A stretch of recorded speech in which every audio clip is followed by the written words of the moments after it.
राजस्थान में लोकसभा चुनाव इस बार दिलचस्प है। खासकर बाड़मेर की सीट के मुकाबले पर सबकी नजर है, क्योंकि विधानसभा इलेक्शन जीतकर क्षेत्र में अपनी हवा बनाने वाले रविंद्र सिंह भाटी भी इस बार चुनावी मैदान में हैं।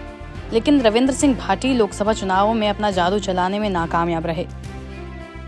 खबर लिखे जाने तक चुनावी नतीजों में रविंद्र सिंह भाटी 1,91,079 वोटों से पीछे चल रहे हैं। वहीं बीजेपी के कैलाश चौधरी 2,75,000 के साथ तीसरे नंबर पर हैं। इस बार पहले नंबर पर कांग्रेस के उम्मीदवार राम बेनीवाल हैं। रविंद्र भाटी का दूसरे नंबर पर आना सबके लिए चौंकाने वाली स्थिति है। दरअसल रविंद्र सिंह भाटी एक काफी प्रभावशाली युवा नेता के रूप में जाने जाते हैं। भाटी ने अपने राजनीतिक करियर की शुरुआत स्टूडेंट इलेक्शन से की थी, जिसमें उन्होंने बीजेपी के स्टूडेंट विंग ABVP से टिकट मांगा था। टिकट नहीं मिली तो निर्दलीय ही यूनिवर्सिटी में प्रेसिडेंट के लिए चुनाव लड़ा और जीता भी। इसके बाद पिछले साल रविंद्र भाटी शिव विधानसभा सीट पर चुनाव लड़ने के इच्छुक थे। चुनाव से कुछ दिन पहले बीजेपी में शामिल भी हुए, लेकिन फिर से भाटी को टिकट नहीं दिया गया और फिर से उन्होंने निर्दलीय ही पर्चा भर दिया।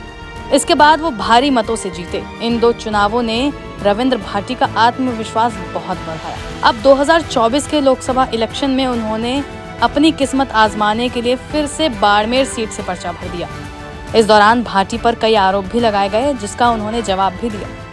तमाम लोगों को कहना चाहूंगा कि आप जांच करवाएं और जो दोषी है उसको सलाखों के पीछे भेजें। मैं तो ये कहूंगा, अगर रविंद्र दोषी नहीं हुआ तो आप भी तैयार रहना, सबका हिसाब है। कांग्रेस प्रत्याशी का कहना है कि आप बीजेपी के आदमी, आप बीजेपी दोनों सीटें बीजेपी लड़ रही है, वहां भी तीसरा कोई है। मैं आपको कहना चाहूंगा कि यहाँ पे बीजेपी और कांग्रेस एक होकर लड़ रही है और दोनों ही जब टक्कर नहीं दे पा रहे हैं तो कहीं ना कहीं आपस में आप गठबंधन करके लड़ने के लिए आ रहे हैं। मैं कहना चाहूंगा कि उनका स्वागत है।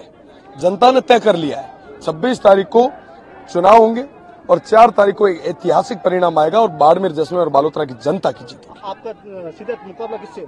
बीजेपी कांग्रेस? मैं कहना चाहूंगा कि इनका आपस में है, जनता का आशीर्वाद मेरे साथ। रविंद्र सिंह भाटी का ये भरोसा इस बार पूरा नहीं हुआ और इस वक्त वो कांग्रेस के प्रत्याशी से पीछे हैं। रविंद्र भाटी के चुनाव मैदान में आने से बीजेपी को भारी नुकसान हुआ, क्योंकि अगर यहाँ रविंद्र भाटी चुनावी मैदान में नहीं होते तो बीजेपी के कैलाश चौधरी के लिए रास्ता आसान हो सकता था। यहाँ बीजेपी के स्टार प्रचारक कंगना और दिलीप सिंह राणा, जिन्हें दुनिया खरी के नाम से भी जानती है, उन्होंने कैलाश चौधरी के समर्थन में रोड शो किया था।